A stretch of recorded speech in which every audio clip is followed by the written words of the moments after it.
Previously on the UFTA Files.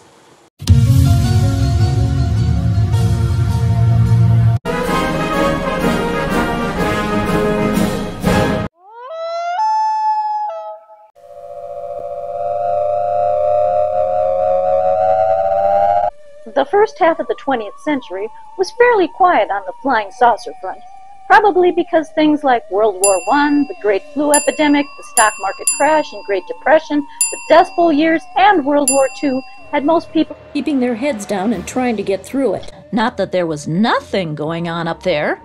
The National UFO Reporting Center, which catalogs more than 2,100 self-reported UFO sightings in Minnesota, has a couple of incidents dating back to the 1930s, including a 1932 sighting of a bright light that hovered over South Long Lake near Brainerd.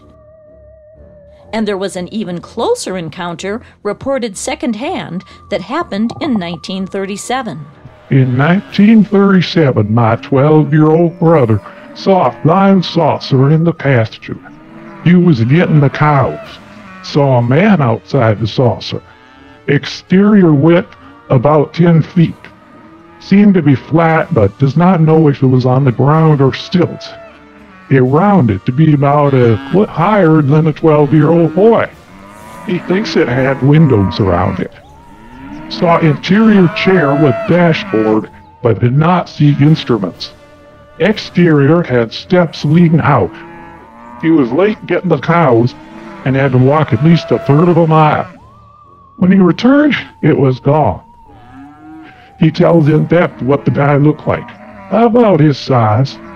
Has been telling this story for years, is 97 and sharp as can be. Seems legit. There were scattered reports of something called Foo Fighters that dogged fighter pilots during World War II, but the modern era of UFO sightings dates to the summer of 1947, specifically June 24th, when private pilot Kenneth Arnold spotted a string of 9 shiny objects flying past Mount Rainier in Washington at what he estimated to be 1,200 miles per hour. This was followed about 3 weeks later by the infamous Roswell, New Mexico incident, in which an alien craft was claimed to have crashed on a remote ranch in a storm. On July 8th, the public information officer from Roswell Army Airfield announced that the debris from a crashed flying disc had been recovered by the military. The next day, officials contradicted that report, stating that the debris were from a weather balloon. Over the ensuing decades, the Roswell incident became the stuff of legend, or conspiracy theory, if you prefer. There was talk of reverse engineering, extraterrestrial technology, recovery of alien bodies for autopsy, President Harry S. Truman meeting with an extraplanetary delegation for peace negotiations. Yeah, it all sounds crazy, but believe it or not, the Roswell incident is where my own first connection to the UFO phenomenon begins.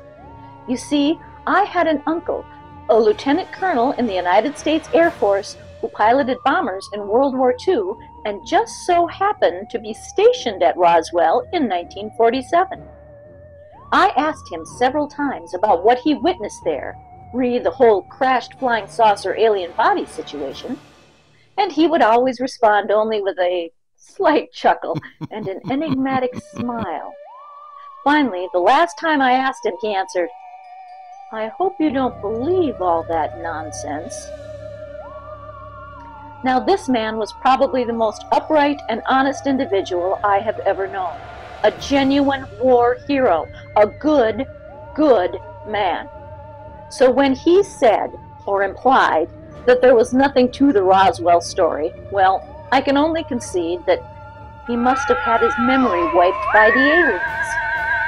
Is it possible that her uncle was an abductee, the first in a multi-generational program of alien experimentation of which she would become a part less than 2 decades later? UFO abductee investigators would suggest yes. Be that as it may, when the flying saucer craze swept the nation that summer of 1947, Minnesota was all in.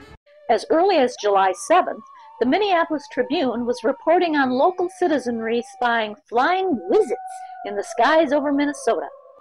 Mrs. Robert Barnum watched a silver saucer going back and forth slowly about 11 a.m. over the suburb of Hopkins. He was about as high as an airplane and was growing slowly. Then it flashed and started going very fast. I watched for about 10 minutes.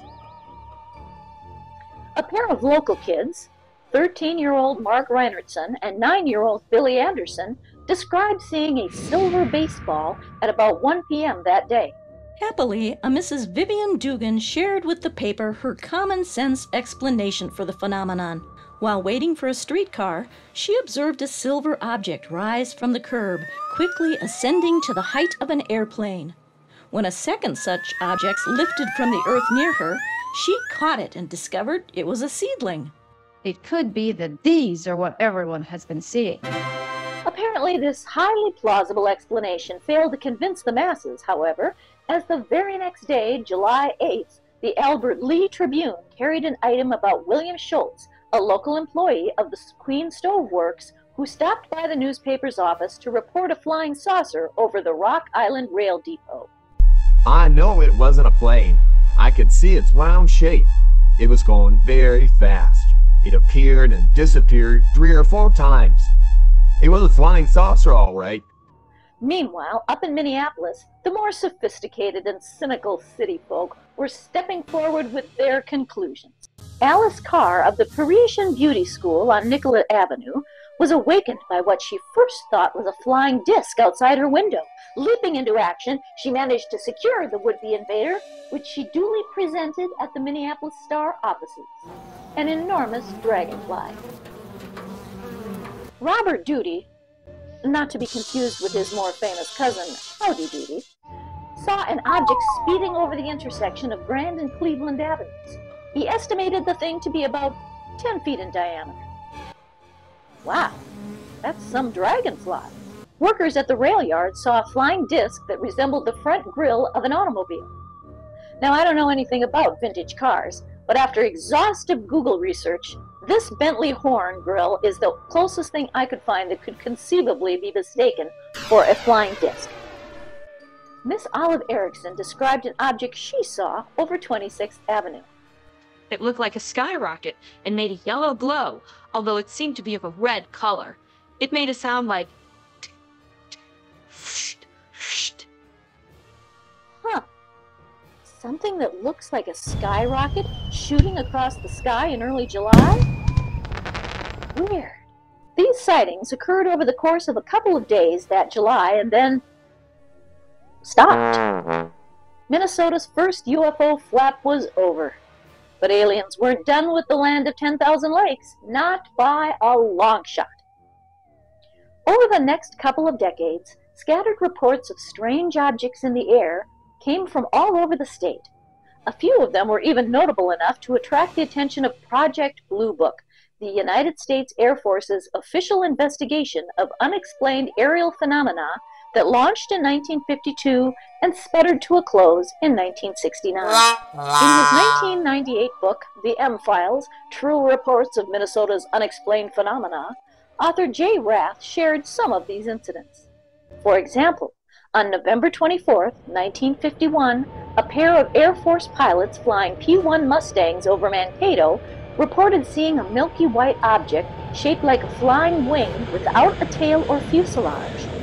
The entire sighting lasted all of 5 seconds, so I'm not sure how much detail they could have made out.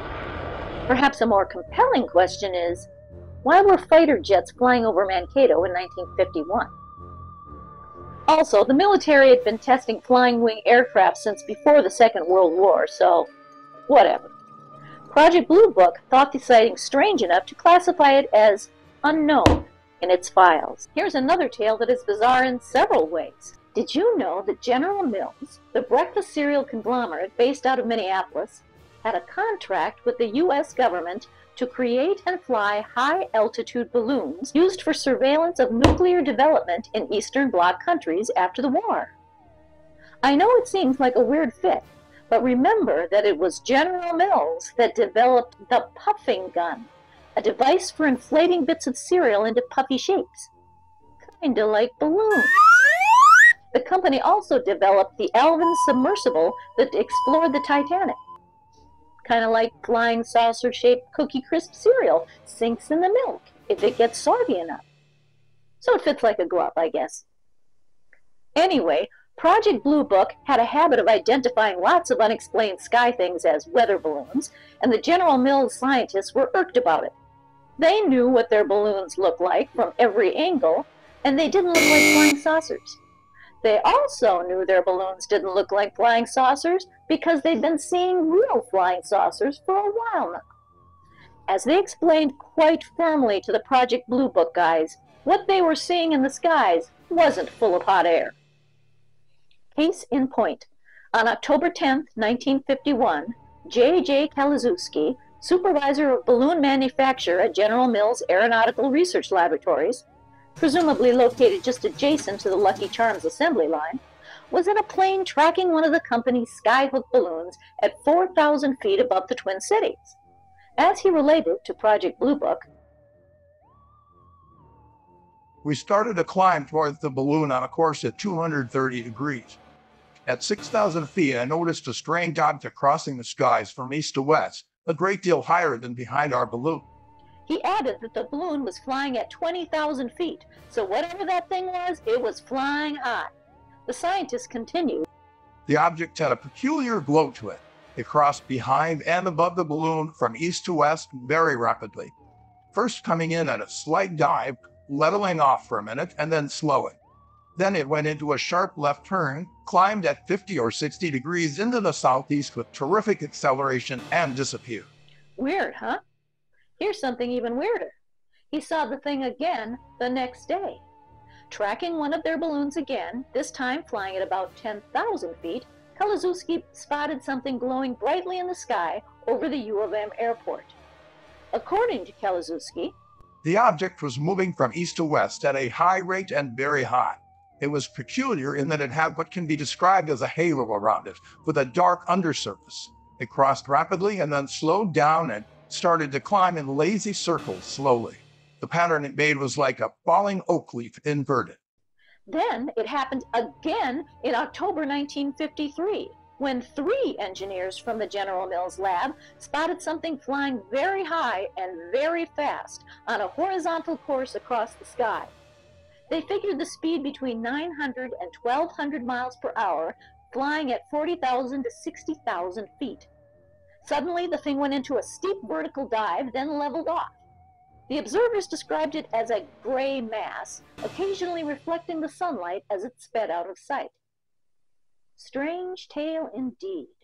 Is it possible that General Mills was collaborating both with the U.S. military and the aliens in the development of space technologies? Consider this marketing campaign from the company. Sugar-coated serial conspiracy theorists say, it's suspicious. Next time on The UFTA Files.